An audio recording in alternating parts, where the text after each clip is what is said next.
Mafunzo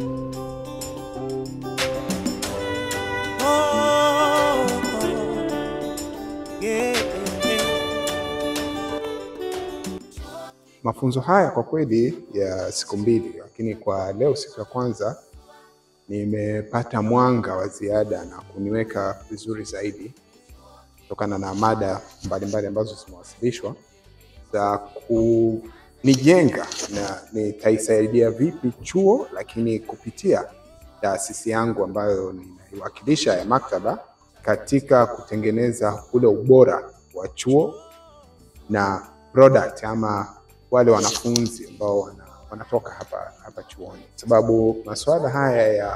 ya ubora, sisi chuo kama chuo cha Sokoine cha kilimo tunapaswa tuyazingatie, kwa sababu tunao wazalisha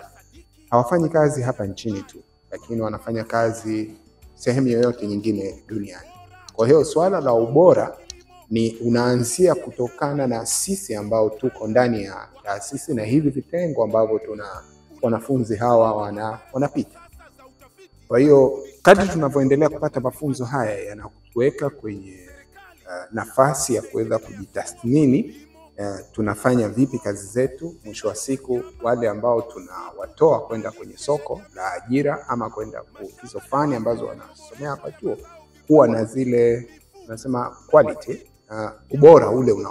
ikiwa wewe mwenyewe hujitambui na huelewi una majukumu yako, ni vigumu kutoa ile product ambayo ama ile bidhaa ambayo inatakiwa kwenye soko. Sasa sisi tukishajua wajibu wetu, sasa kama sisi watu ambao tuko maktaba tunajua wajibu wetu na nini tunatakiwa tufanye ili mwisho wa siku wale wanafunzi ama watumiaji wa maktaba wanapokuja tuweze kuwapa zile huduma ambazo wao zitawapelekea sasa waweze kutoka na ubora ule ambao unatakiwa kama wanafunzi katika ngazi mbalimbali ambazo wanasomea hapa.